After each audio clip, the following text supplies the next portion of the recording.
Assalamualaikum warahmatullahi wabarakatuh. Kembali lagi di channel Berita Mistis. Untuk kisah kali ini ada sebuah cerita yang diambil dari akun Twitternya @angga_put. Sebuah kisah yang berjudul Melanggar Larangan seri kedua, Perjanjian dengan Iblis Laknat. Sebelum kita masuk ke ceritanya, tekan dulu tombol like video ini dan jangan lupa tekan juga tombol subscribe channel ini dan nyalakan juga lonceng notifikasinya agar tidak ketinggalan cerita-cerita baru dari channel ini. Dan buat teman-teman yang ingin membaca langsung ceritanya, nanti silahkan saja kunjungi linknya yang nanti akan saya sertakan di kolom deskripsi. Dan jangan lupa di follow juga akun Twitter penulis. Dan seperti apa untuk kisah kali ini? Langsung saja kita masuk ke ceritanya.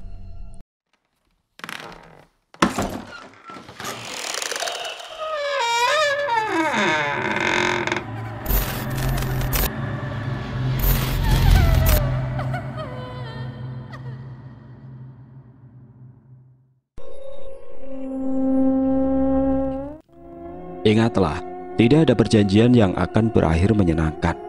Apapun akan kulakukan. Aku sudah memperingatkanmu jangan pernah menyesal atas keputusanmu. Malam hari, terlihat sekitar 5 orang mendorong gerobak yang berisikan sound serta alat musik lainnya.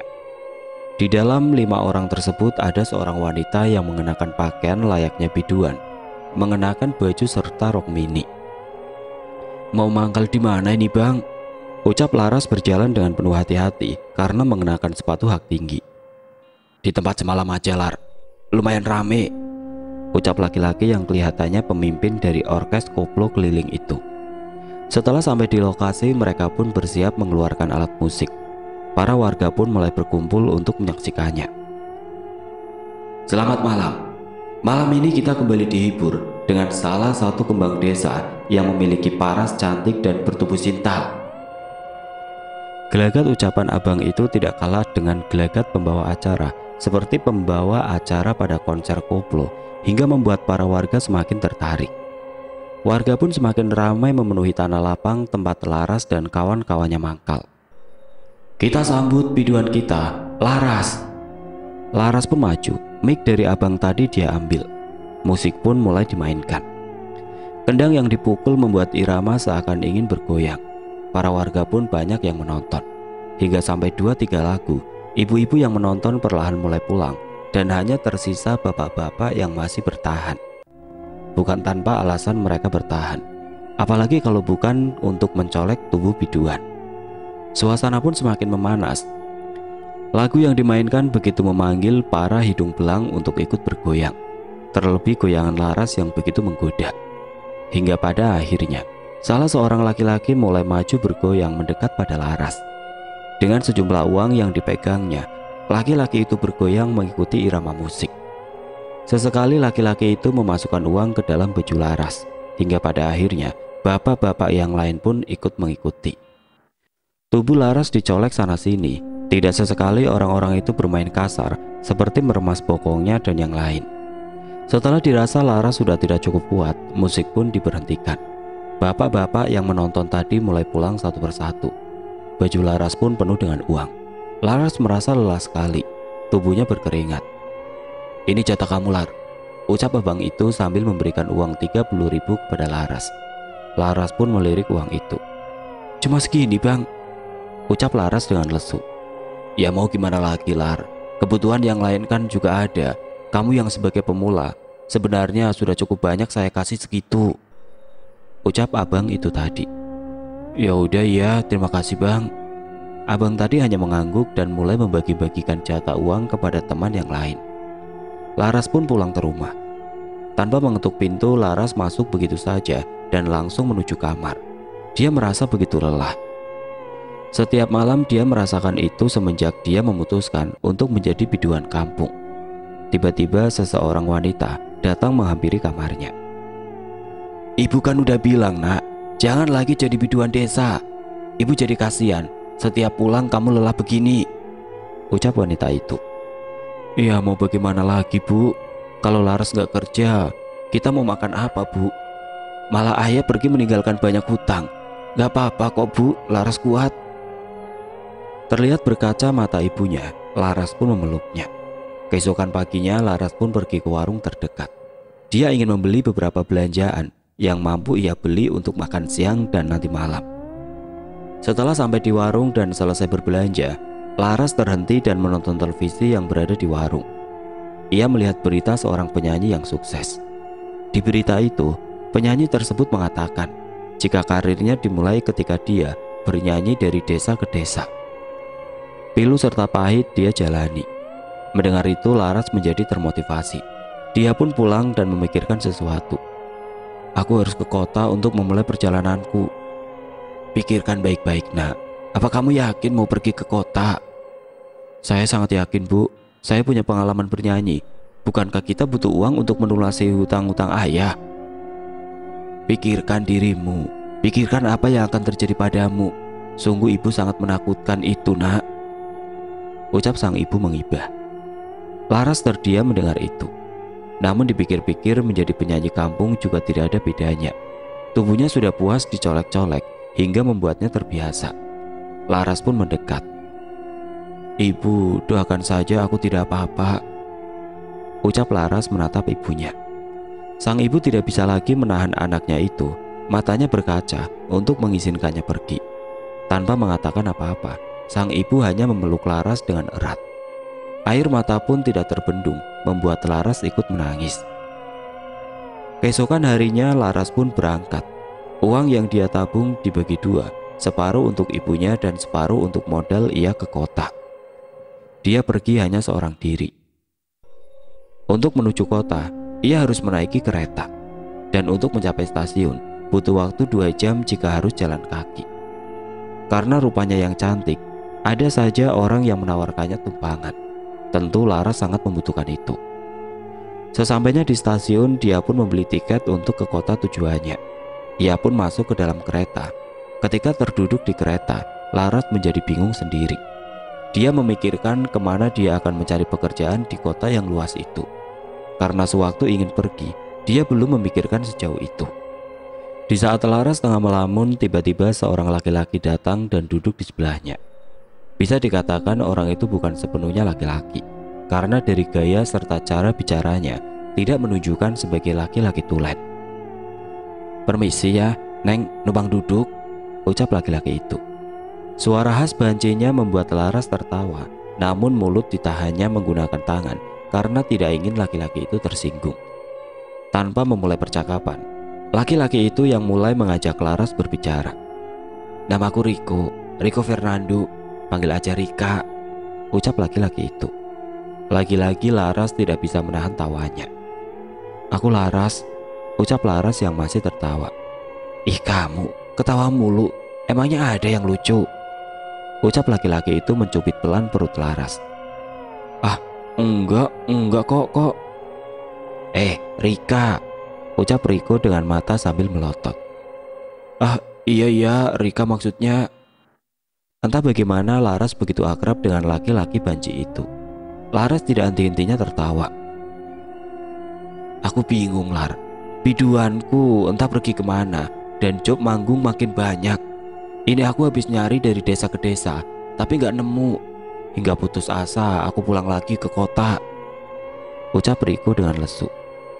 Ah, kebetulan nih, batin Laras mendengar pernyataan Riko tadi. Dan kamu mau kemana? Dan dari mana? Ucap Riko pula. Dari desa, mau ke kota, Rik. Cari kerja. Kamu bisa nyanyi? Di desa aku malah jadi biduan keliling, Rik, ucap Laras. Wah, kebetulan sekali.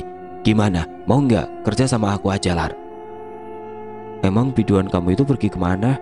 Siapa tahu nanti dia kembali gimana? Ucap Laras pula. Ya tenang aja, dia gak akan kembali lagi kok. Kok bisa gitu? Ya pokoknya kamu mau kan bekerja dengan aku, Lar? Karena memang Laras belum ada tempat yang pasti untuk dia bekerja, Laras pun menyetujuinya.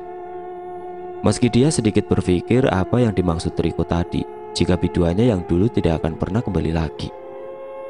Memang apa yang terjadi dengannya? Kereta pun berhenti tepat di stasiun pemberhentian selanjutnya. Di sini Riko pun membawa Laras ke tempatnya dengan menaiki taksi. Di taksi Riko pun bercerita sedikit dengan Laras. Dalam dunia hiburan, saingan kita banyak, Lar. Kamu harus siap bersaing. Iya sih, tapi bukannya orang akan mencari suara yang paling bagus? Tanya Laras. Kamu keliru. Yang pertama itu adalah wajah. Semakin cantik akan semakin laris. Untuk itu, kamu harus siap bersaing dengan siapapun juga dengan cara apapun, jawab Riko. Laras hanya mengangguk. Dia benar-benar tidak mengerti ucapan Riko itu. Bersaing dengan cara apapun. Batinnya terus bertanya-tanya tentang hal yang baru saja didengarnya itu.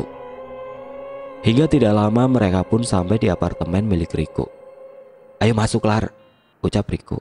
Mereka pun menaiki lift dan menuju lantai paling atas. Sesampainya di sana, di kamar yang sudah ditentukan, Riko pun membuka pintu yang ternyata sudah ada satu wanita di sana. Lama bener sih kamu, gerutu wanita itu pada Riko. Nah, untung kamu dapet, tambahnya. Ih, Ma Angel, gak sabaran banget sih, ucap Riko sambil melentikan tangannya. Laras pun menutup mulutnya, mencoba menahan tawa. Lar, ini Angela, desainer kamu nanti, ucap Riko mengenalkan Angela kepada Laras. Laras, ucapnya sambil mengulurkan tangan. Bibir Laras pun tersenyum. Angela menatap Laras melihat dari atas ke bawah. Ketika sudah cukup lama, baru Angela menyambut tangan Laras dan menyalaminya. Selamat bergabung ya, semoga kamu kuat, ucap Angela sambil tersenyum.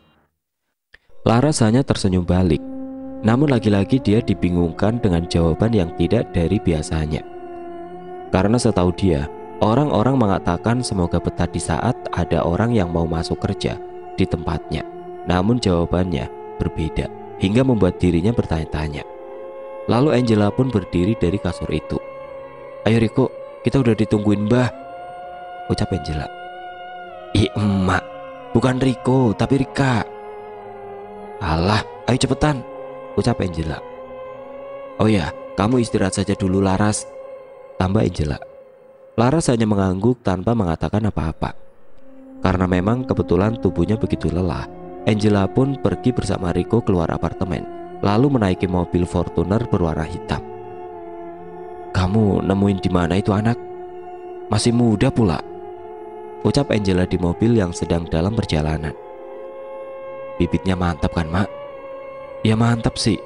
Kita ajak dulu dia, siapa tahu mau mengikuti jalan kita. Jadi tidak perlu lagi mencari-cari biduan, dan dia tidak perlu menjadi tumbal, pungkas Angela.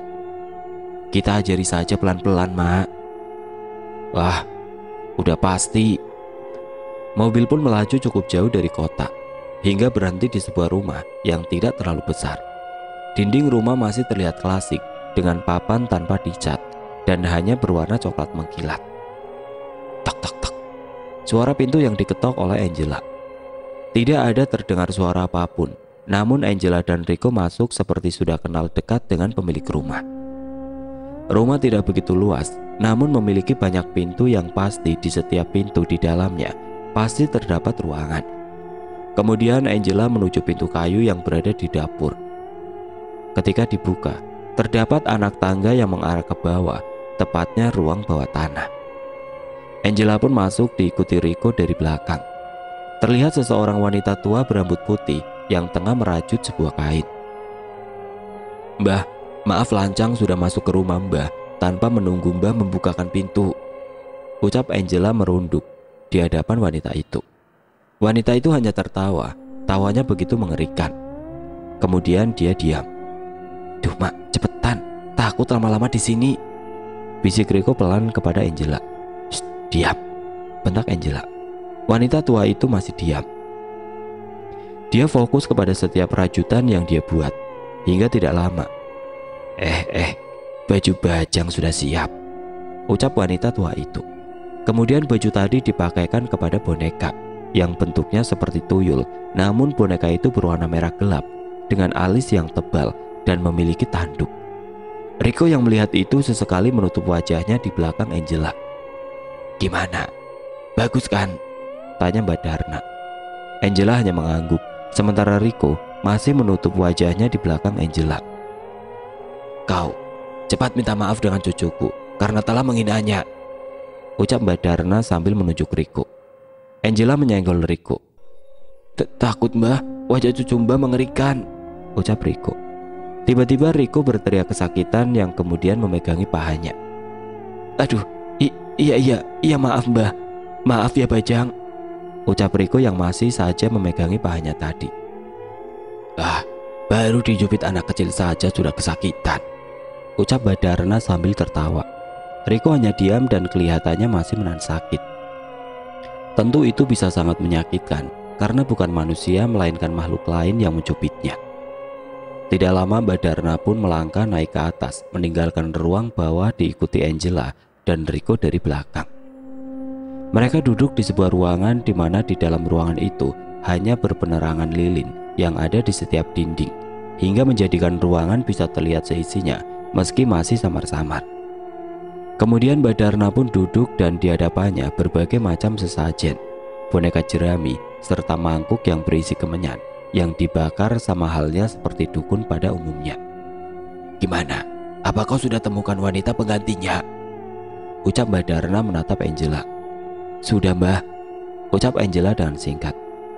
Wah, bagus kalau begitu. Aku sangat menyayangkan kenapa kau tumbalkan wanita yang dulu itu. Padahal dia menjalankan tugasku dengan baik. Sayang sekali. Aku juga sangat menyayangkan Mbah. Namun sayang sekali dia mencintai orang yang seharusnya menjadi tumbal selanjutnya. Wah, sayang sekali. Pantas saja kau mengorbankan dia. Cinta memang bisa membutakan segalanya, ucap Mbak Darna yang masih tertawa. Selama ini Angela menjalankan bisnis dibantu penggunaan alam gaib, karena persaingan dunia hiburan di luar sana semakin banyak dan meningkat. Semakin Angela menikmatkan taraf kebutuhan konsumen, maka di luar sana banyak juga orang yang melampauinya, hingga dia berpikir satu-satunya cara adalah melalui jalan pertolongan dari jin. Hingga pada akhirnya dia bertemu dengan Mbak Darna. Lantas, siapa nama wanita yang baru ini? Ucap Mbak Darna. Namanya Laras Mbah. Mbak Darna hanya mengangguk. Kemudian dia pergi mengambil mangkuk gerabah yang cukup besar. Di dalamnya terdapat air berserta kembang melati. Mulutnya seperti merapal sesuatu. Uluh, ayu tenan bocah, ucap Mbak Darna yang melihat ke dalam air tadi. Kapan kau akan membawanya ke sini? Tambah Mbak Darna. Mungkin 2 atau 3 bulan Mbah. Maklum masih anak baru Mbah. Harus dikenalkan pelan-pelan biar dia bisa berinteraksi, ucap Angela. Seketika raut wajah Mbak Darna berubah. Kenapa begitu lama? Si Bagong sudah lama tidak menjamah wanita. Apa kau mau menggantikan menjelang anak itu siap? Seketika Angela menelan ludah. Meski dia tahu berhubungan badan dengan jin itu jauh lebih nikmat, namun Angela tidak akan pernah mau menerima itu, terutama karena yang berhubungan dengannya itu bukanlah manusia. Tentu membuatnya merasa tabu. Jangan Mbah, nanti saya usahakan anak itu datang ke sini secepatnya, ucap Angela dengan gelagat ketakutan. Baiklah kalau begitu. Lalu mereka pun pergi meninggalkan rumah Mbak Darna. Di perjalanan Riko masih saja memegangi pahanya. Kemudian ketika dia menggulung celana pendeknya itu, terlihat bekas cubitan yang berwarna biru. Aduh Mak, lihat ini, ulah bayi iblis sialan itu kan jadi biru, gerutu Riko di dalam mobil. Angela hanya tertawa melihat Riko yang merengek kesakitan. Di samping itu, Laras yang tengah beristirahat tertidur di apartemen. Lalu dia dibangunkan salah satu pelayan yang ingin mengantarkan makanan. Terdengar suara ketukan di balik pintu. Dengan mata yang masih berat, Laras pun melangkah menuju pintu. Lalu dibukanya. Dilihatnya pelayan yang membawa sejumlah makanan. Maaf Mas, saya tidak memesan ini, ucap Laras. Oh iya Mbak, tadi Mbak Angela memesan semua ini. Katanya diantarkan ke kamarnya, ucap pelayan itu. Laras yang tidak tahu hanya mengangguk. Setelah selesai, pelayan itu pun pergi ke bawah. Pintu kamar pun masih terbuka. Laras pun kembali rebahan, namun pintu kamar belum ditutupnya.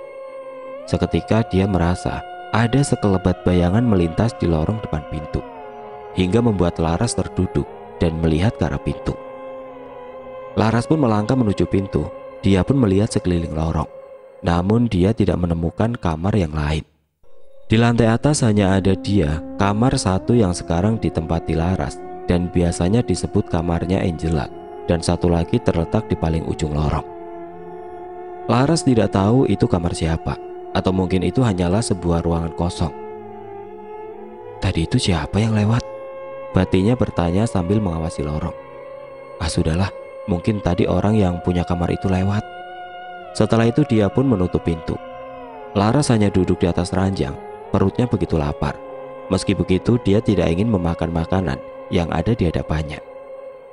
Dia menjunjung tinggi sopan santun yang diajarkan ibunya, meskipun orang banyak berperilaku tidak sopan kepadanya. Dia menunggu sampai akhirnya terdengar suara ketukan di balik pintu, yang mana itu adalah Angela dan Rico yang baru pulang dari entah kemana Laras tidak tahu. Loh, kenapa nggak dimakan, Lar? Mbak sengaja pesenin makan buat kamu, ucap Angela yang melihat Laras hanya duduk di atas ranjang. Iya mbak, kirain untuk mbak, makanya saya nggak mau makan lebih dulu. Terlihat Rico dengan wajah cemberut sambil mengusap pahanya. Laras yang melihat itu merasa heran. Kamu kenapa, Rik? Ngelus paha mulu? Tanya Laras. Sakit, Lar, dicubit bayi set. Tak. Hentakan kaki Angela yang mengenai kaki Rico membuatnya berteriak. Aduh mak. Tuh kan, Rico emang suka begitu, Lar. Udah yuk makan aja lagi, ucap Angela memotong pembicaraan. Laras hanya tertawa melihat Rico. Tingkahnya yang kebanci-bancian membuatnya terlihat sangat lucu di mata Laras. Laras pun menyantap hidangan tadi. Angela beserta Rico ikut makan. Tidak lama selesai makan, Angela mengajak Laras untuk pergi ke sebuah butik, membeli perlengkapannya. Karena memang Laras harus tampil menawan di setiap manggungnya.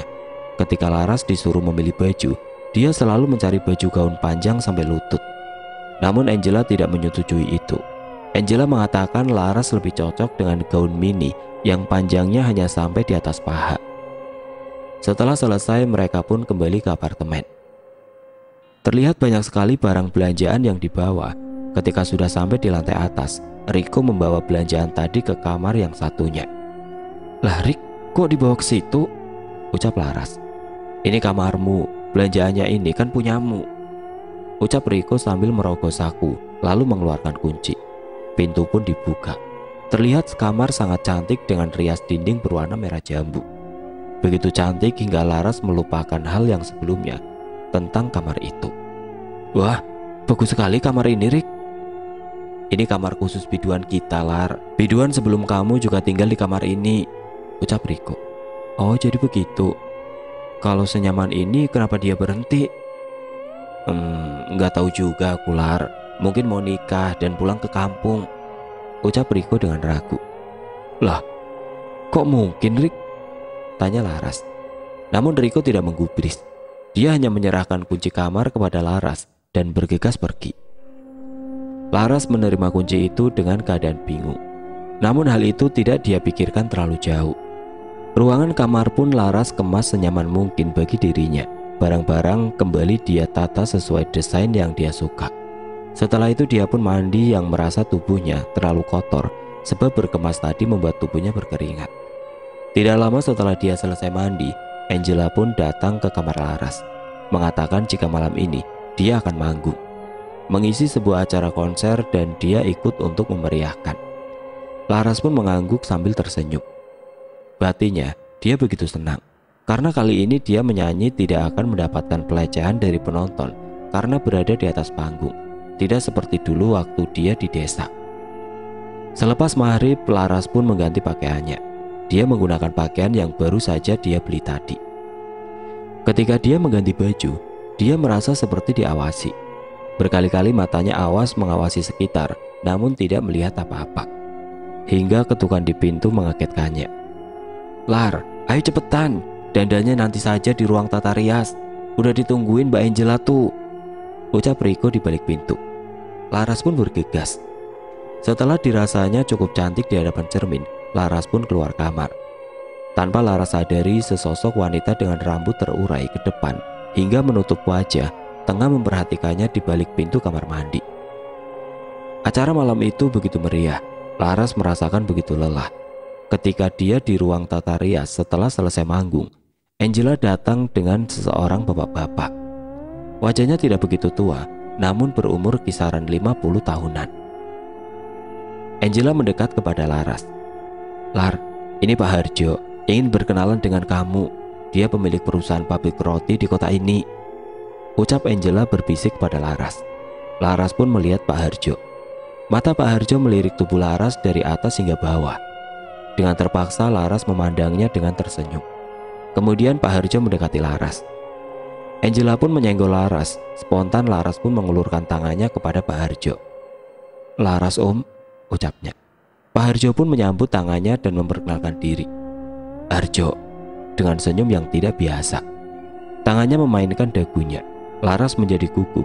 Dia hanya bisa diam memalingkan wajahnya menatap lantai. Kemudian Pak Harjo pun menjauh lalu memanggil Angela. Dengan jarak yang tidak begitu jauh dari Laras, sehingga dia bisa mendengar pembicaraan mereka. "Aku bawa malam ini ya Mbak." Gak bisa Pak, ini barang masih baru, takutnya nanti sawan. Tunggulah sampai 1 minggu, ucap Angela.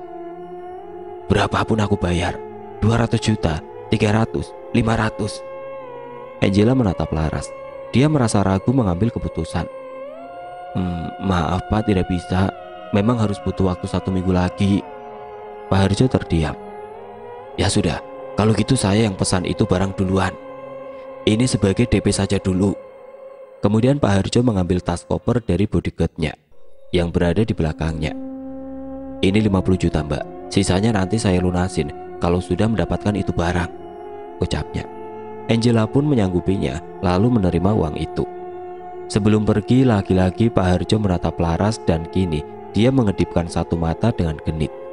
Laras yang bingung dengan semua itu hanya tersenyum kecil. Dia masih tidak mengerti kemana arah pembicaraan Angela dan Pak Harjo tadi. Kemudian Angela mendekat kepada Laras. "Sudah selesai istirahatnya Lar, ayo kita pulang, Riko sudah menunggu di mobil," ucap Angela. Laras hanya mengangguk dan tidak berkata apa-apa. Dia juga tidak ingin tahu tentang uang yang diberikan Pak Harjo tadi. Sesampainya di parkiran, benar saja Riko menunggu di luar mobil dengan wajah gelisah, sembari melihat-lihat jam tangannya. Sesampainya Angela dan Laras di mobil. "Aduh Mbak Angel, lama bener gerutu Riko. "Ada perundingan sedikit tadi sama si pengusaha pabrik roti," ucap Angela. "Ah, Harjo yang kasar itu?" tanya Riko. Angela hanya mengangguk. "Terus gimana Mak? Kau terima?" "Ya tentu tidak lah Rik, tapi dia udah kasih DP 50 juta. Dan aku bilang barang akan siap 1 minggu lagi," jelas Angela. Riko pun mendengus kesal. "Bagus deh Mak, selanjutnya dia yang harus jadi tumbal. Aku kesal sama orang tua itu, kata Wiwi, dulu dia suka main kasar," ucap Riko dengan nada marah. Seketika Angela pun mengacungkan telunjuknya ke arah mulut, mengisyaratkan Riko untuk tidak bercerita. Riko pun mengerti, kemudian dia diam sambil menatap Laras. Laras hanya diam, namun tidak berkemungkinan dia tidak mendengar ucapan dari mereka berdua. Yang dia pikirkan hanya nama wanita yang disebut Riko. "Wiwi, siapa dia?" batin Laras. Mobil pun melaju ke arah apartemen. Jam sudah menunjukkan pukul 2 malam. Laras yang begitu lelah berjalan tergopoh-gopoh menuju lift. Hingga mereka pun menuju kamar masing-masing, di mana Angela satu kamar dengan Riko, sementara Laras pergi ke kamarnya sendiri. Dia melepas pakaiannya, lalu mandi. Di kamar mandi dia seperti sedang diawasi oleh sesuatu. Sesekali matanya mengawasi sekitar meski tidak ada apa-apa. Selesai mandi, dia pun mengenakan piyama tidurnya lalu berbaring di atas ranjang. Tidak lama dia pun tertidur. Sementara di kamar Angela, dia sedang berdebat dengan Riko agar Laras segera dibawa ke rumah Mbak Darna. Semakin cepat dia tahu, maka permainan mereka akan semakin lancar. Namun Riko menolaknya. Menurutnya Laras masih terlalu dini mengetahui semua hal ini. Seorang anak polos dari desa yang tidak tahu kerasnya kota. Dari sini, Angela bersikeras agar Laras segera mengetahuinya. Hingga ketika Angela mengatakan sesuatu yang membuat Riko terdiam. "Jika kita terlambat, hanya ada 2 kemungkinan. Pak Harjo yang mati menjadi tumbal kita, atau Laras yang akan mati disiksanya." Suara ketukan pintu membangunkan Laras dari tidurnya. Siapa sih pagi-pagi gini? Aduh, gerutunya yang masih setengah sadar. Laras pun berjalan ke arah pintu dengan langkah tergopoh. Yang ternyata itu adalah pelayan yang mengantarkan sarapan pagi. Ini sarapannya, Mbak. Oh, iya, taruh aja di situ. Ucap Laras menganggukkan kepala sambil menunjuk ke dalam kamar. Pelayan tadi pun masuk. Namun dari wajahnya seperti menahan takut dari sesuatu. Entah apa yang membuatnya takut dengan kamar itu, karena sebelum Laras, pelayan ini juga sering mengantarkan makanan ke kamar yang ditinggali Laras sekarang. Laras pun berjalan ke ranjangnya mencari dompetnya. Niat hati ingin memberikan uang tip kepada pelayan itu. Dan ternyata pelayan tadi langsung pergi meninggalkan kamar Laras. Lah, kok langsung pergi sih? Ucap Laras yang heran. Laras hanya menggelengkan kepalanya. Kemudian dia pun menyantap hidangan yang dibawakan oleh pelayan tadi. Belum pernah Laras makan sarapan selengkap ini. Buah-buahan, roti, bahkan segelas susu juga ada. Biasanya dia di kampung hanya makan nasi goreng buatan ibunya ketika pagi hari. Itu pun nasi yang malam tidak habis, lalu paginya digoreng. Laras pun terdiam sejenak ketika menyantap makanan itu. Dia teringat akan ibunya. Aku harus sukses untuk membahagiakan ibu, batinnya. Lar, kamu udah bangun? Suara di balik pintu yang masih terbuka. Laras pun menoleh yang mana itu adalah Riko. Udah, ini juga lantaran dibangunin pelayan, jawab Laras. Riko pun masuk ke kamar dan melihat Laras dari atas sampai ke bawah. Riko tersenyum tertawa kecil. Kenapa? Tanya Laras. Ah, nggak apa-apa, kok kamu kayak gembel? Ucap Riko sambil tertawa. Ya namanya juga baru bangun tidur bangke, jawab Laras dengan wajah mengerut. Riko tertawa dengan keras. Malah ketawa bancitan abang ini, tambah Laras. Ya sudah, selesai sarapan kita mau pergi. Kamu gak usah mandi gitu aja, ucap Riko sambil meledek. Enak aja, habis ini aku mau mandi lah. Emang mau kemana? Tanya Laras. Ikut aja, nanti juga kamu tahu sendiri, jawab Riko dengan singkat. Kemudian Riko pun pergi dari kamar Laras. Tanpa merasa curiga, Laras hanya mengiyakannya. Setelah selesai sarapan, Laras pun mandi dan mengganti pakaiannya. Cukup lama dia berdandan hingga membuat Riko kembali menjemputnya. Lar, udah siap belum? Ma Angel udah nungguin, ucap Riko. Tanpa mengatakan apa-apa, Laras pun membuka pintu. Ayo, udah nih, ucap Laras. Mbak Angela tersenyum melihat Laras. Laras hanya membalas senyuman Mbak Angela. Dia menunggu di lift dan mereka segera turun ke bawah langsung menuju mobil. Kita mau kemana, Mbak? Tanya Laras. Mau ke rumah seseorang yang membantu kita dalam menjalankan bisnis, Lar, jawab Angela. Laras hanya mengangguk. Namun batinnya bertanya, apa maksud dari Mbak Angela? Mobil pun melaju menuju rumah Mbak Darna. Perjalanan yang cukup jauh. Terlihat Mbak Angela sibuk dengan ponselnya menelpon entah siapa. Yang kelihatannya itu adalah job manggung yang baru. Terdengar jika Angela banyak membatalkan job tersebut untuk malam nanti. Loh Mbak, kenapa? Kok banyak yang dibatalin manggung malam nanti? Tanya Laras yang mendengar percakapan Angela. Iya, karena nanti malam spesial kamu akan berkencan, ucap Angela sambil tertawa kecil diikuti Riko. Laras pun hanya ikut tertawa. Jika benar dia berkencan, dengan siapa dia akan berkencan? Pertanyaan itulah yang terus ada di pikirannya. Hingga tidak lama mobil pun berhenti. Laras melihat sekeliling dan dia melihat sebuah rumah kayu berwarna coklat. Ayo Lar, kita udah sampai, ucap Angela. Angela pun turun dari mobil diikuti Laras dan juga Riko. Angela menuju rumah kayu yang Laras lihat tadi. Angela pun mengutuk pintu. Lalu pintu terbuka dengan sendirinya. Ayo, masuk saja, ucap Angela mengajak Laras. Mereka pun masuk. Laras masih memperhatikan sekeliling ruangan rumah. Lalu Mbak Angela berjalan menuju ke sebuah ruangan, di mana ruangan itu minim pencahayaan karena hanya menggunakan lilin. Wah, pantas saja Bagong rusuh di kamarnya. Ternyata kau sudah membawa wanita itu ya, ucap seorang wanita tua yang duduk bersila di belakang meja yang penuh seperti dukun pada umumnya. Laras pun bergidik ngeri melihat itu semua. Namun Riko berbisik padanya, "Jangan takut, Lar. Dia adalah dukun yang membantu bisnis kita." Laras hanya diam. Dia terus saja melihat wanita tua itu. Aduh, anak manis, jangan takut.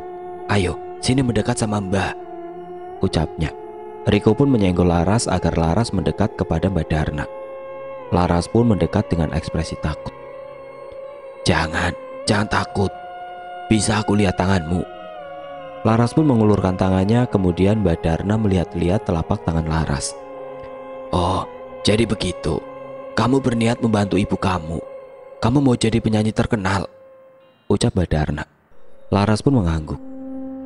"Kalau kamu mau cepat terkenal, kamu harus membuat perjanjian dengan Bagong." "Bagong? Siapa dia, Mbah?" ucap Laras dengan gemetar.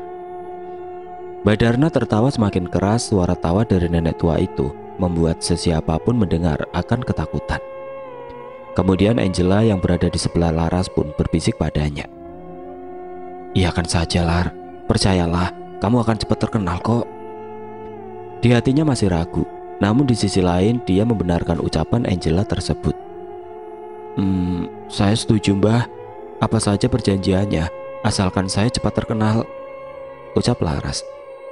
"Nah, gitu, anak pintar," ucap Mbak Darna. Kemudian Mbak Darna meraup kembang 7 rupa yang telah ia kumpulkan di atas nampan, lalu memasukkannya ke dalam mangkuk yang berisi air. Kemudian dia seperti merapal sesuatu. Setelah itu kembang tadi ia lemparkan ke wajah Laras, dan air di dalam mangkuk tadi dia percikkan ke wajah Laras. "Akhirnya Bagong dapat pengganti yang bahkan lebih cantik," ucap Mbak Darna. Laras hanya diam. Dia tidak mengerti ucapan dari Mbak Darna tersebut. "Gimana, Mbah? Apa semuanya sudah?" tanya Angela. "Sudah, dan malam nanti anak ini tidur harus tidak mengenakan pakaian sehelai benang pun. Pastikan lampu di kamarnya padam," ucap Mbak Darna. "Ah, kenapa memangnya, Mbah?" ucap Laras yang terkejut. "Malam nanti kamu akan melayani Bagong," ucap Mbak Darna yang terus saja tertawa. Angela berusaha meyakinkan Laras jika tidak akan terjadi apa-apa, dan juga itu tidak akan dilakukan setiap malam, hanya pada malam tertentu saja, tepatnya Jumat Kliwon setiap 1 bulan sekali. Apa yang sebenarnya direncanakan mereka? Malam pun semakin larut. Laras duduk di atas ranjang kamarnya menunggu sambil melihat ke arah jam. Dilihatnya sebentar lagi jam 12 tepat tengah malam. Semua persiapan telah disiapkan sesuai perintah Mbak Darna, dibantu oleh Riko. Hingga jam pun menunjukkan pukul 12. Laras melangkah menuju saklar lampu dan mematikannya. Dia kembali ke ranjang dan mulai melepas semua pakaiannya. Kemudian dia berbaring dengan posisi terlentang, lalu membaca mantra yang telah diajarkan Mbak Darna. Keadaan sangat gelap. Laras tidak bisa melihat apa-apa. Begitu gelap, tak lama terlihat seperti ada bayang-bayang seseorang menghampirinya. Postur bayangan itu terlihat tinggi dan tegap. Laras hanya diam, meski dalam hatinya bertanya-tanya dengan semua yang ia lihat. Bayangan itu tadi mulai membelai Laras, perlahan memainkannya. Laras begitu menikmati, tanpa dia sadar jika ini baru pertama kalinya ia merasakan berhubungan. Makhluk itu terus melakukan berjam-jam, membuat Laras merasa sangat lelah. Tanpa sadar Laras pun tertidur. Pagi harinya Riko mengetuk pintu kamar Laras. Namun tidak Laras gubris, dia masih saja tidur. Berselang beberapa jam Riko kembali mengetuk pintu beserta Angela. Laras hanya menanggalkan handuk kepadanya, lalu membukakan pintu. "Wah, kelihatannya kamu begitu menikmati permainan Bagong malam tadi ya," ucap Riko. Laras hanya terdiam. "Jadi malam tadi itu aku berhubungan dengan jin," gumamnya di dalam hati. Udah, mandi lagi, Lar. Nanti kamarmu diberesin sama Riko," ucap Angela. Laras hanya mengangguk, lalu menutup pintu kamar kembali. Dia masih membayangkan kejadian tadi malam yang dia pikir itu hanyalah mimpi. Sambil memikirkan, Laras pun masuk menuju kamar mandi dan mulai mengguyur tubuhnya dengan shower. Sambil memejamkan mata, aliran shower pun diarahkannya ke muka. Lalu tiba-tiba kertas kecil bergumpal jatuh ke wajahnya. Laras hanya membuka mata tanpa menyadari kertas itu. Dia pun kembali memejamkan matanya hingga mandinya pun selesai. Selesai mandi, Laras pun terlihat begitu cantik dengan gaun mini putih tersebut. Rambutnya terurai panjang yang menambah kecantikannya. Laras pun keluar kamar dan melangkah ke kamar Angela. "Mbak, Riko di mana?" "Dia di bawah, Lar. Kamu mau kemana?" ucap Angela. "Pergi perawatan dong, Mbak. Aku pergi dulu ya, Mbak." "Oh ya, pinjam Riko sebentar, Mbak," ucap Laras yang langsung pergi meninggalkan kamar Angela. Angela hanya tersenyum sambil menggelengkan kepala. Laras pun menaiki lift. Meski sendiri, namun kali ini dia seperti tidak merasa sendiri. Entah kenapa seperti ada sesuatu di sampingnya yang mengikuti. Sesampainya di bawah, ia pun bertemu Riko. Siang itu Laras menghabiskan waktu hanya ke salon dan berbelanja. Laras yang awalnya tidak suka dengan baju seksi, dan kali ini dia mulai menyukainya. Sore harinya mereka pun pulang. Dengan penuh semangat, Laras pun menuju lift dan menemui Angela. "Gimana, Mbak? Malam ini ada manggung?" ucapnya ketika sampai di pintu kamar Angela. "Ya, sayang sekali, Lar. Malam ini masih kosong. Yang ada cuma acara kampung. Nggak usah kamu lah yang isi. Masih banyak biduan murah yang isinya," ucap Angela. Wajah Laras terlihat muram karena malam itu dia tidak mengisi acara apapun. Laras pun menuju kamarnya. Dia hanya rebahan sambil memainkan gadgetnya. Hingga tanpa terasa sudah malam, dia pun berniat untuk tidur lebih cepat.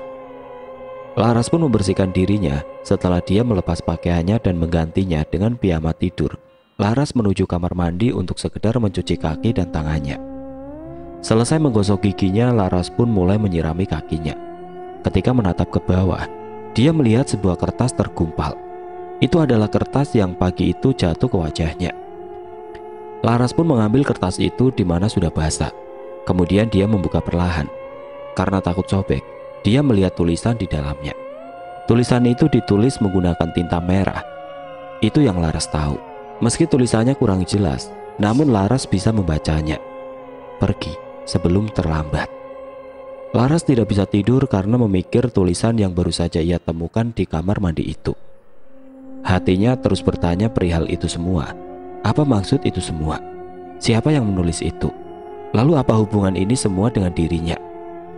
Dalam lamunan di atas ranjang, tiba-tiba pintu kamarnya ada yang mengetuk dari luar. Dilihatnya sudah pukul 1. Laras berpikir jika itu adalah Riko. Dia pun membukakan pintu perlahan. Lalu tepat di hadapannya ada seorang wanita mengenakan pakaian layaknya biduan. Rambutnya terurai ke depan menutupi wajahnya. Wanita itu menangis merintih pelan. Kamu kenapa?" Wanita itu masih saja menangis. Dengan pelan dia mengucapkan, "Tolong lepaskan aku," ucapnya pelan. Laras tidak bisa mendengar jelas apa yang diucapkan wanita itu. "Apa?" Membuat Laras mendekatkan wajahnya sedikit kepada wanita itu. Lalu wanita itu menegakkan kepalanya menatap Laras. Laras pun terperajat melihat wajah wanita itu yang matanya dipenuhi belatung serta rongga hidungnya. Nafas Laras terengah bangun dari tidurnya. Dilihatnya jam menunjukkan pukul 1 malam. Ternyata selepas mandi ia tertidur lebih awal. Hingga dia mendengar suara ketukan pintu persis di mimpinya. Laras yang tidak berani membuka pintu hanya bisa diam di ranjang sambil menutup wajahnya menggunakan selimut. Tidak lama dia mendengar suara di balik pintu. Laras, kamu sudah tidur?" Laras mengenali suara itu. Dia tahu jika di balik pintu itu adalah Riko sebenarnya. Laras pun bergegas menuju pintu yang mana didapati Riko dengan mata yang masih sembab. "Lar, aku boleh pinjam selimut? Malam ini dingin banget." Tanpa mengatakan apa-apa, Laras pun melangkah ke dalam, membuka lemari dan mengambil selimut tebal. Selimut itu berada paling bawah di sisi kamar. Bahkan sebelum Laras menempati kamar itu, selimut itu sudah ada di dalam lemari. Laras pun menarik selimut itu. Sesuatu jatuh ke lantai ketika Laras menarik selimut itu. Dia pun melihat ke bawah. Sebuah sisir yang terbuat dari titanium dengan ujung sisir yang tajam. Laras pun mengambil sisir itu. Cantik sekali. "Lar, cepetan!" teriak Riko dari luar kamar. Laras pun meletakkan sisir itu di atas ranjangnya, lalu bergegas membawa selimut itu menuju Riko di luar kamar. "Ini, pakai aja Rik, nggak tahu punya siapa." Riko yang sudah kedinginan segera mengambil selimut itu lalu pergi. Malam itu pun tiba, di mana Laras harus melayani Pak Harjo sesuai kesepakatan. Setelah selesai manggung, dia sempatkan berdandan sebentar karena bedak di wajahnya sedikit berantakan. Ketika dia ingin merapikan rambutnya, dia mencari-cari sisir di meja rias, namun tidak dia temukan. Dia teringat dengan sisir yang ditemukan di dalam lemari kamar apartemen, yang ternyata sisir itu selalu dibawa di dalam tasnya.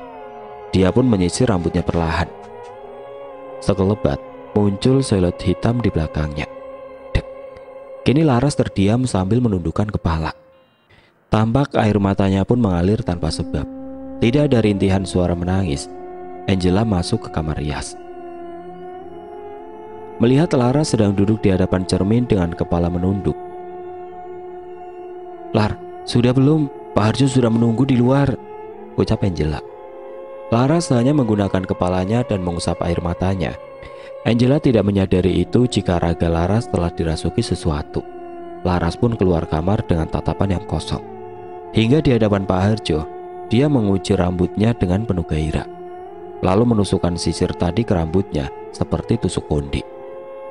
Tubuh Laras yang molek pun terlihat begitu jelas, membuat Pak Harjo tersenyum melihat itu. Pak Harjo pun menyerahkan koper berisi uang kepada Angela. "Ini sesuai kesepakatan, dan aku tambah karena yang satu ini sangat menggoda," ucap Pak Harjo yang matanya masih saja melihat Laras. Dengan genit, Laras pun mendekat duduk di paha Pak Harjo. "Mari kita bermain malam ini," ucap Pak Harjo dengan wajah menyeringai. Laras hanya mengangguk, lalu dia dibawa ke dalam mobil Pak Harjo. Laras yang diam terus saja dijamah Pak Harjo di dalam mobil, hingga mobil pun melaju ke sebuah villa yang jauh dari perkotaan. Sampai di villa, Pak Harjo pun menarik Laras lalu membawanya ke kamar. Benar yang dikatakan Riko, Laras diperlakukan begitu kasar oleh Pak Harjo. Meski begitu, Pak Harjo terlihat begitu puas. Hingga ketika Pak Harjo ingin menarik rambut Laras dengan posisi ingin membelakanginya, Pak Harjo pun melepaskan sisir yang tersemat di rambut Laras. Setelah selesai dengan posisi tersebut, kini giliran Pak Harjo. Laras pun berdiri mengambil seutas kain, lalu menutup mata Pak Harjo. Kemudian kedua tangannya diikat ke sisi ranjang. Pak Harjo hanya diam menurutinya. Mungkin ini permainan Laras, dan itu membuat Pak Harjo semakin bergairah.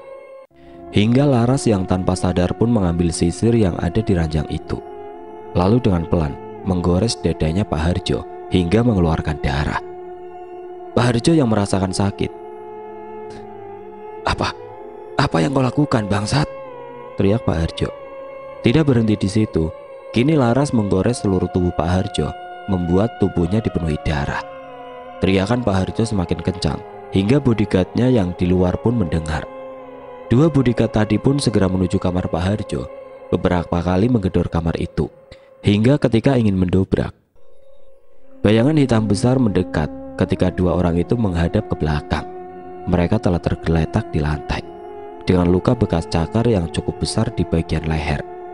Laras pun melanjutkan menyiksa Pak Harjo, hingga pada akhirnya dia menusukkan sisir itu ke leher Pak Harjo yang membuatnya mati.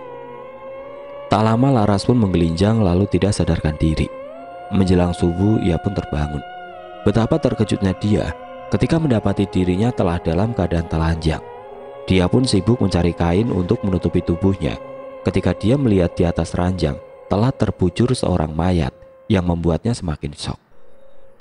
Dengan cepat Laras pun mengambil ponselnya lalu menelpon Riko. Lama menelpon, Riko pun mengangkatnya. "Rik, tolong cepetan jemput aku takut Rik," ucap Laras terseduh-seduh sambil menangis. Tenangkan dirimu Lar, sekarang kamu di mana?" "Nggak tahu aku Rik, kelihatannya di sebuah villa, tapi nggak tahu di mana. Cepetan Rik," ucap Laras yang masih menangis ketakutan. Telepon pun dimatikan. Riko mengetahui kemana Laras dibawa Pak Harjo, karena sebelumnya Riko pernah menjemput Wiwi di villa Pak Harjo itu.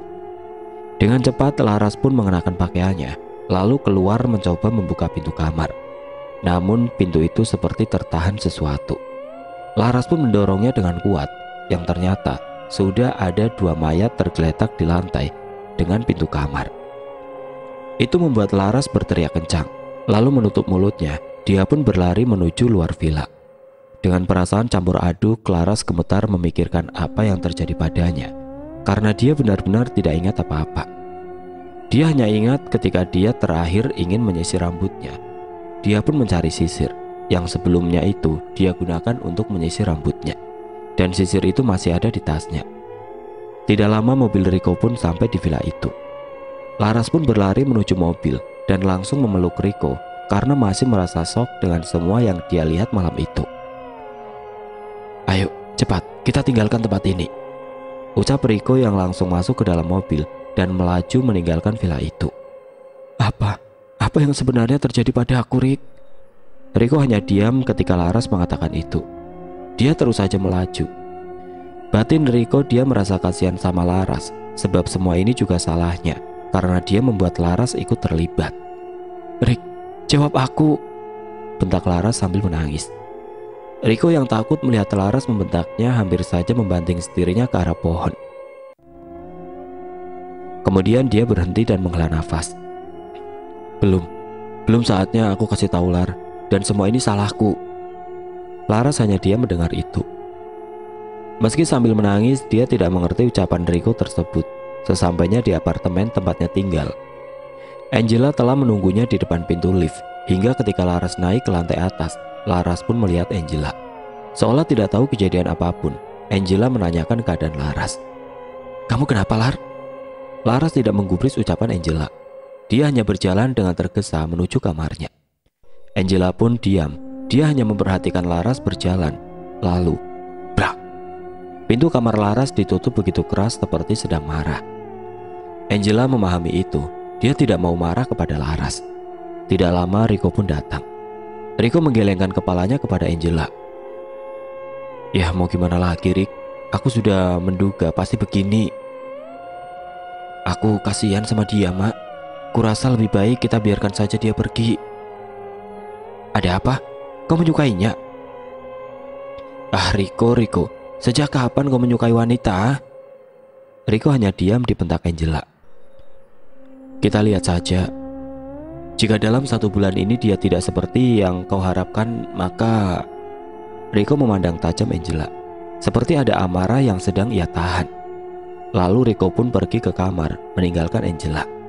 Sementara itu, Laras pun masih termenung di ranjang kamarnya. Dia masih memikirkan apa yang terjadi dengannya. Lalu dia pun mengambil sisir di dalam tasnya. Dia melihat sisir itu. Ketika dia hampir menyisir rambutnya, dia merasa seperti ada yang merasuki pikirannya. Seolah dia senang dengan liarnya pergaulan, haus akan darah.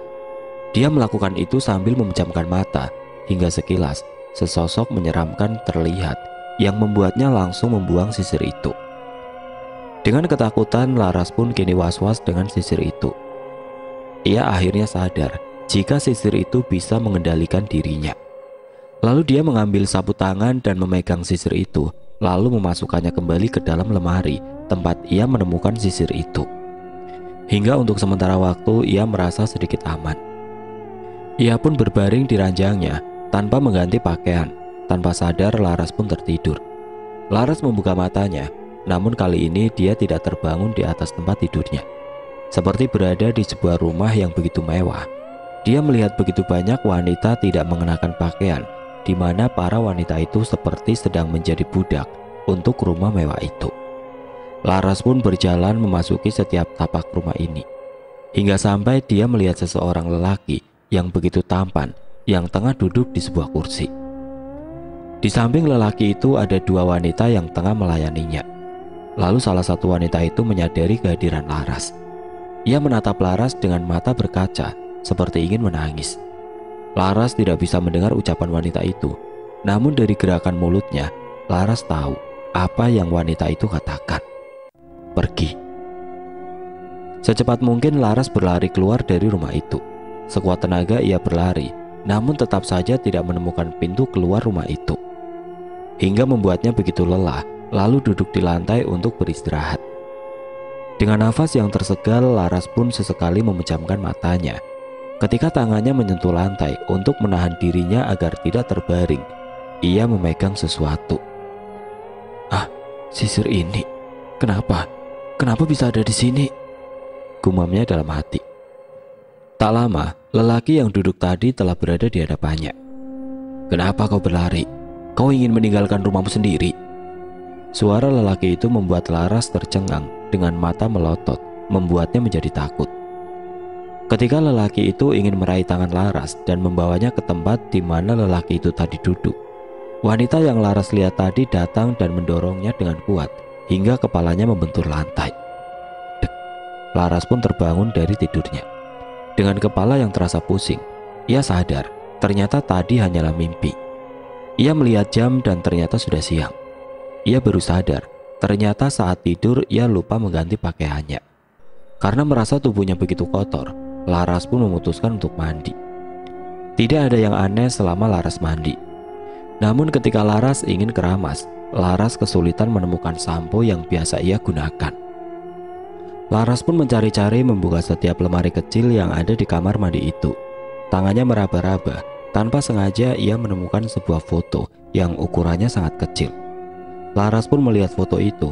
Foto seorang wanita dengan pose datar. Di belakang foto tertera sebuah tanda tangan yang berawalkan huruf W. Laras pun memperhatikan foto itu dan wajah wanita itu seperti familiar baginya. Laras mengingatnya, wanita itu yang ia lihat di mimpinya tadi yang menyuruhnya untuk pergi. Perlahan Laras mulai mengerti. Kini Laras hanya butuh orang yang mengetahui semua ini untuk menanyakan semuanya. Dan ia tahu siapa orangnya, Riko. Ia pun kemudian menyimpan foto itu, lalu bergegas mengganti pakaiannya. Laras pun mengambil gadget miliknya dan mengirim pesan kepada Riko. "Rik, aku tunggu di parkiran." Lalu Laras pun pergi ke bawah. Ketika melewati pintu kamar milik Angela, ia melangkah dengan pelan hingga menuju lift ke lantai paling bawah. Seperti janjinya, Laras pun menunggu di parkiran, tepat di mobil yang biasa dibawa Riko. Ia menunggu begitu lama sampai akhirnya Riko datang. "Ada apa, Lar?" ucap Riko yang menghampiri Laras. "Temenin aku makan di tempat yang biasa itu. Aku lapar, Rik." Tanpa merasa curiga apapun, Riko bersedia menemani Laras. Mereka pun pergi menuju rumah makan yang dimaksud. Hingga setelah selesai makan, Laras tidak mengajak Riko untuk langsung pergi. Laras membuka dompetnya dan mengeluarkan selembar foto kecil yang dia temukan, lalu menunjukkan kepada Riko. Di mana kamu temukan foto itu?" ucap Riko dengan bibir sedikit gemetar. "Katakan, siapa dia? Siapa?" bentak Laras. Seketika semua orang yang berada di rumah makan itu memandangi mereka berdua, yang membuat Riko sedikit malu. Oke, aku akan kasih tahu, tapi tolong jangan teriak-teriak, Lar." Kini Laras pun diam dan sedikit tenang. "Dia Wiwi, Lar, biduan Mbak Angela sebelum kamu. Sudah lama dia ikut dengan kami, hampir 3 tahun. Di tahun pertama acara manggung begitu laris, Wiwi begitu terkenal, hingga 2 tahun setelahnya job kami perlahan mulai sepi akibat banyaknya penyanyi yang bermunculan.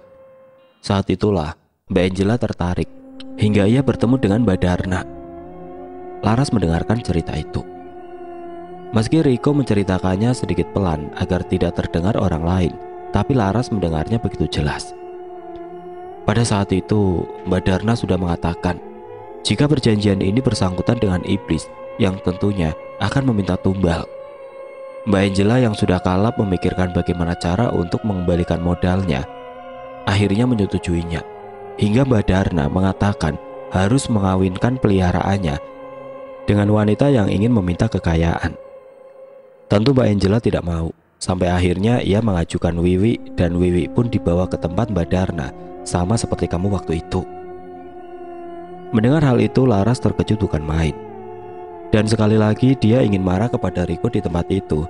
Lagi-lagi ditahan sama Riko dengan cara dia tidak akan menceritakan semuanya jika Laras terus marah. Sekali lagi Laras pun diam, mencoba menahan emosinya. Lalu setelah itu, untuk mendapatkan tumbal, Mbak Darna berinisiatif untuk memperjualbelikan Wiwi kepada para hidung belang. Lalu para pria hidung belang itu yang akan menjadi korbannya. Laras tidak mampu berkata apa-apa lagi. Kali ini dia hanya diam dan tidak menyela pembicaraan Riko. Dan ternyata itu berhasil. Hingga 2 tahun lamanya, Mbak Angela naik kembali. Kami pun mulai sering dapat job lagi. Namun semua beban itu ditanggungkan kepada Wiwi. Dia sering bercerita kepadaku bagaimana dia melihat mayat tergeletak di depan matanya. Dan sehabis melakukan pembunuhan, aku selalu menjemputnya setiap 1 bulan sekali. Dia membunuh orang itu, tambah Riko. Lantas, apa yang membuatnya berhenti, Rik? Apakah dia meninggal? Tanya Laras. Riko menganggukkan pelan kepalanya. Dia tidak berhenti, namun dia jatuh cinta. Ah, bagaimana bisa? Malam di mana dia ingin membunuh tumbal selanjutnya, yang dimana ternyata orang itu adalah seseorang pemuda yang cukup lama mengawasi Wiwi. Wiwi mengatakan jika pemuda itu tidak benar-benar ingin melecehkannya, justru ingin mengajaknya meninggalkan semua pekerjaannya dan memulai hidup lebih baik bersamanya. Dia bahkan tidak bertemu denganku. Dia hanya mengirimkan pesan malam itu, yang mana pesannya masih aku simpan, ujar Riko sambil mengeluarkan ponsel miliknya dan menunjukkan pesan Wiwi 3 tahun yang lalu yang belum Riko hapus. Laras pun melihatnya. Lalu dia membaca pesan itu. Kemudian dia diam seketika. 2 hari setelah itu, Wiwi dikabarkan meninggal karena kecelakaan bersama pemuda itu. Bukti kuat menunjukkan jika pengendara sedang mabuk. Namun aku rasa itu bukanlah akibat dari mereka, ucap Riko. Mbak Angela menubalkan mereka, tambah Laras sambil menatap Riko. Riko hanya mengangguk, membenarkan ucapan Laras. Lantas, bagaimana menghentikan ini semua, Rik? Aku tidak tahu, Lar. Makhluk itu akan terus meminta tumbal selagi tuanya masih hidup, ucap Riko. Kini Laras terdiam. Ia menatap foto Wiwi yang ia pegang, seperti sedang memikirkan sesuatu untuk mengambil suatu keputusan. Sekarang kita pulang, Rik, ucap Laras bergegas.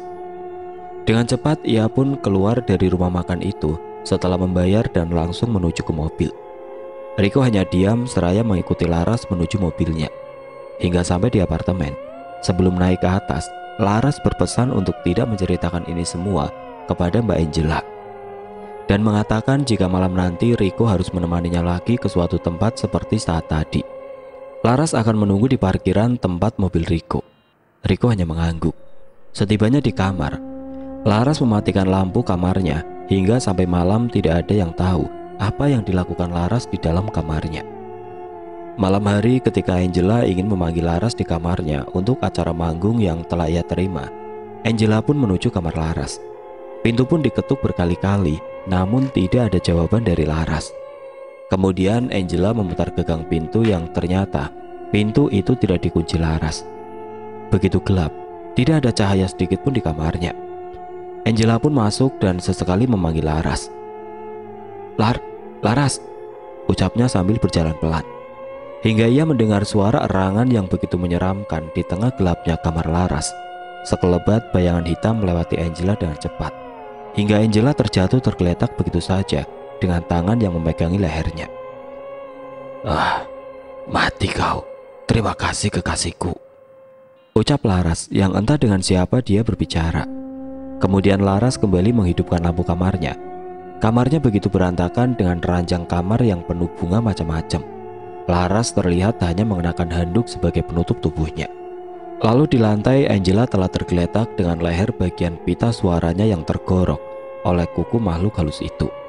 Hingga di ambang kematiannya, Angela benar-benar tidak mampu berteriak. Selanjutnya, nenek tua itu, ucapnya sambil memegang sisir yang waktu itu. Apa? Kenapa? Kau tidak setuju aku membunuhnya? Bukankah kau mencintaiku? Laras berbicara sendiri.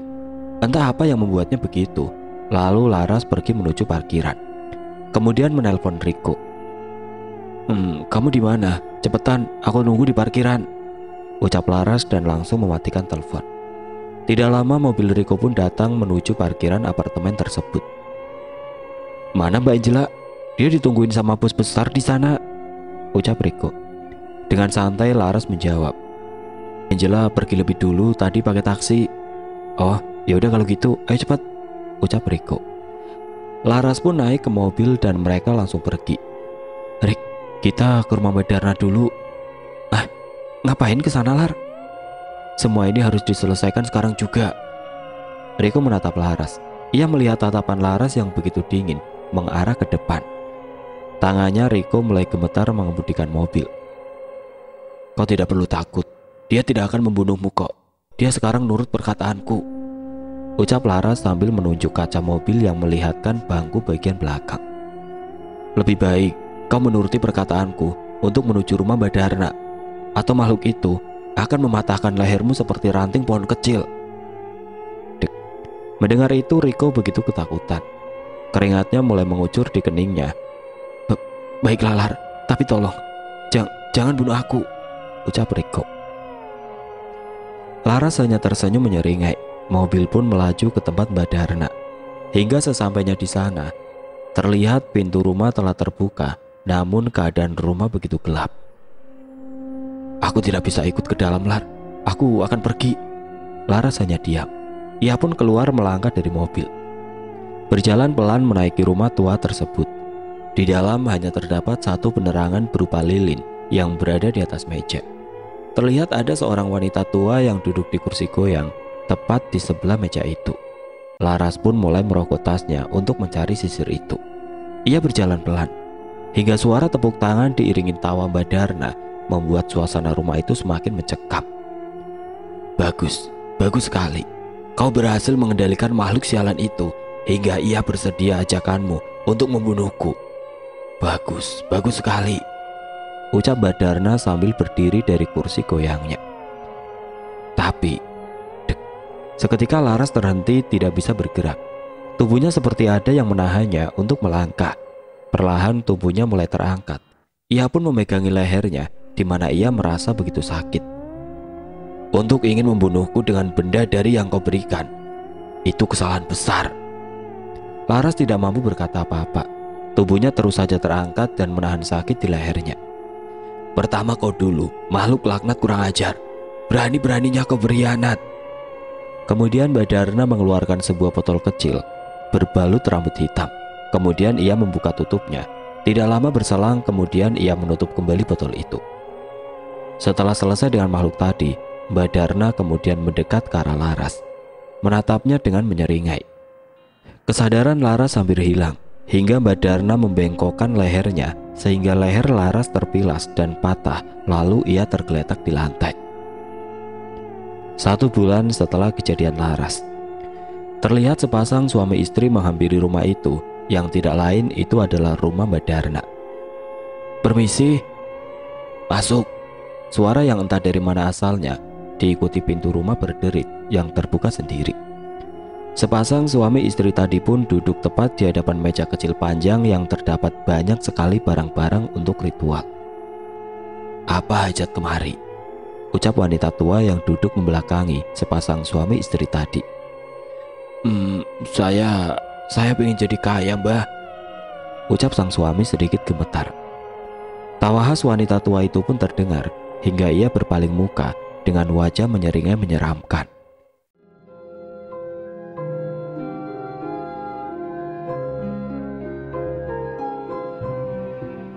Oke teman-teman, sekian untuk cerita kali ini. Semoga apa yang sudah saya sampaikan dalam kisah ini dapat dijadikan pembelajaran untuk kita semua.